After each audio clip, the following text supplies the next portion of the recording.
Hello everybody, I am Pankaj Seemar and you are watching legal bites. आज हम इस video में 3 इंपॉर्टेंट सेक्शन पढ़ेंगे। तीनों section pre point of view से बहुत इंपॉर्टेंट है।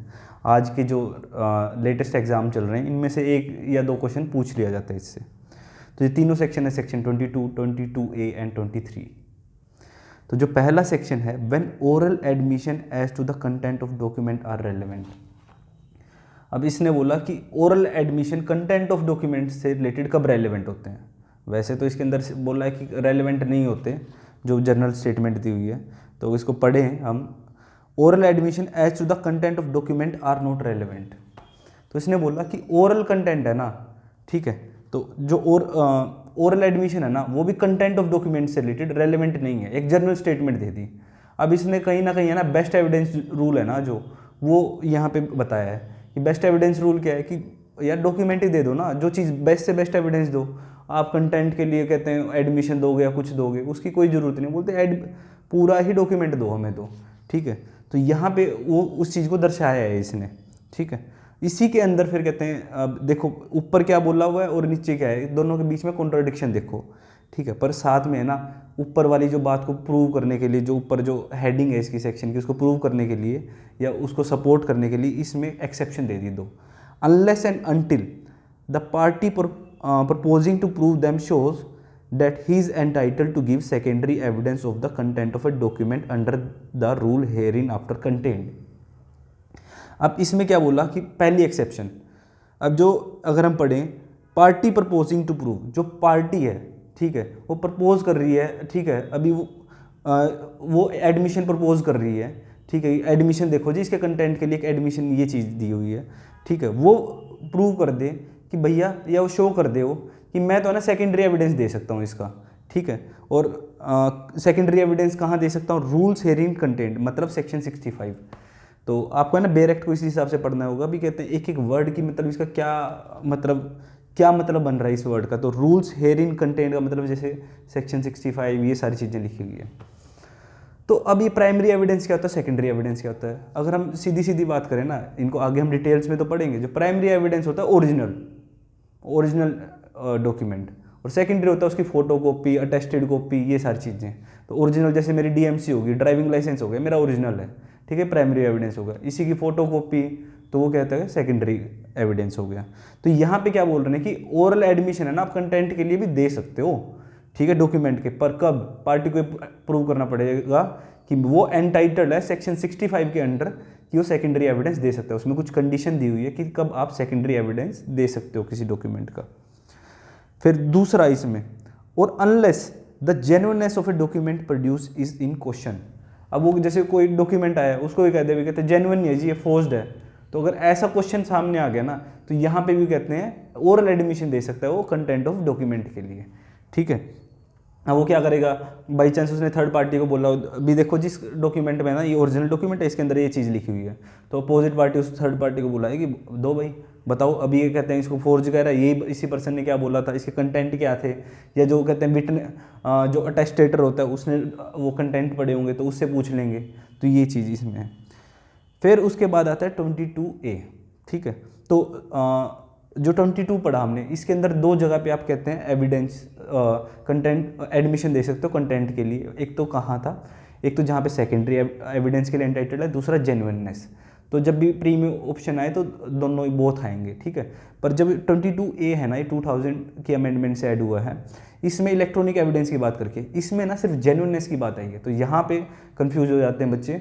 तो इसमें ना सिर्फ जेन्युइननेस पे करना है, सेकेंडरी एविडेंस की बात नहीं है। क्योंकि हम इलेक्ट्रॉनिक एविडेंस को ना हम जनरली वो मानते हैं, कहते हैं एक प्रिजम्पशन है उनकी, कहते हैं ट्रू ही होगा। तो इसको अगर हम पढ़ें, oral as admissions as to content of electronic records. Electronic records कुछ भी हो सकता है, हमारे जो word document, PDF, video, audio जो सुन रहे हो, कहते हैं इलेक्ट्रॉनिक रिकॉर्ड्स ही हैं सारी चीज़ें, ठीक है।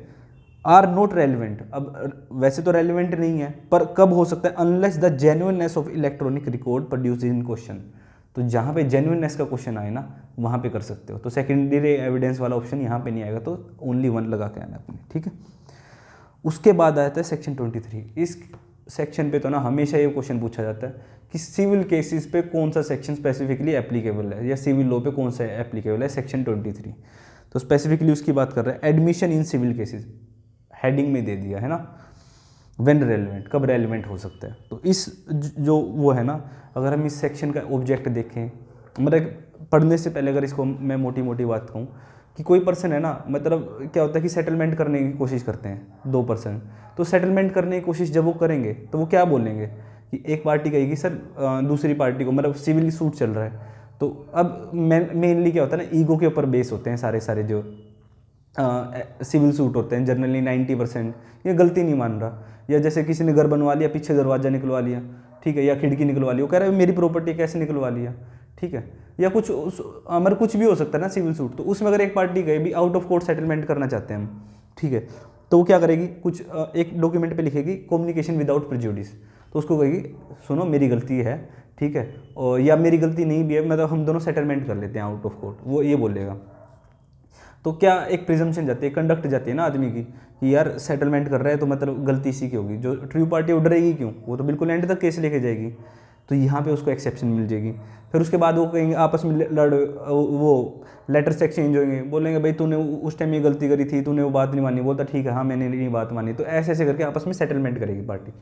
बाई चांस उनकी सेटलमेंट नहीं हो पॉसिबल हुई, तो उन दोनों पार्टियों ने थ्रू लेटर है ना एडमिशन करके हैं, हाँ मेरी गलती है, इसने बोला उसने बोला एक जगह मेरी गलती है, दोनों पार्टी कोर्ट में लेके पहुंच जाएगी, देखो जी खुद ही लिखा हुआ है, इसके हाथ का लिखा हुआ लेटर एडमिशन देखो इसका, तो इसके खिलाफ जजमेंट दो। तो उस चीज़ से क्या होगा कि लोग आपस में सेटलमेंट करेंगे नहीं, सेटलमेंट नहीं करेंगे तो फिर कहते हैं बर्डन जुडिशरी पे पहले ही है, ठीक है, स्पीडी ट्रायल नहीं होगी, फिर कहते हैं जो कहते हैं आर्टिकल 21 है वो हिंडर होगा, जो स्पीडी ट्रायल के बारे में बात करता है, ठीक है ना। तो ये सारी चीज़ें हमें देख के सेक्शन बनाया गया है, ठीक है। तो उस चीज़ को सपोर्ट करने के लिए यहाँ पे अगर सेटलमेंट करने के लिए पार्टीज़ कुछ कर रही है, सेटलमेंट करने के लिए जो पार्टीज़ हैं वो क्या कर रही हैं, यहाँ पे एडमिशन कर रही है, तो अगर उसमें कम्युनिकेशन में लिख दिया ना विदाउट प्रेजुडिस, उन्होंने लिख दिया कि आपस में विदाउट प्रेजुडिस मतलब एक दूसरे का हानि नहीं पहुँचाएंगे इस चीज़ से ना, ठीक है, बिना हानि के, ठीक है, तो वो चीज़ रेलेवेंट नहीं होगी, ठीक है। तो अगर हम कहें इस सेक्शन का ऑब्जेक्ट क्या है कि फैसिलिटेट कर रहा है कि सेटलमेंट ज़्यादा से ज़्यादा सेटलमेंट हो आउट ऑफ कोर्ट, ठीक है। अगर हम पढ़ें in civil cases no admission is relevant, civil cases में कोई एडमिशन रेलिवेंट नहीं होगा इफ़ इट इज़ मेड, अगर ये इसको करा है either upon express condition, express condition लिख दी कम्युनिकेशन विदाउट प्रेजुडिस, ठीक है, that evidence of it should not be given, ठीक है, तो स्पेशल लिख दिया ये चीज़, और under circumstances from which the court can infer that the parties agreed together that the evidence of should not be given. अब क्या होता है कि इम्प्लाइड भी हो सकता है, तो इसमें कह दिया कि कम्युनिकेशन विदाउट प्रेजुडिस कहते हैं इम्प्लाइड भी हो सकता है, ठीक है, और कहते हैं एक्सप्रेस भी हो सकता है। एक्सप्रेस तो मतलब साफ उसने लिख दिया, इम्प्लाइड उनकी कंडक्ट से पता चले, अरे आपस में यूज़ नहीं करेंगे भाई, आज आउट ऑफ कोर्ट सेटलमेंट करें, ठीक है।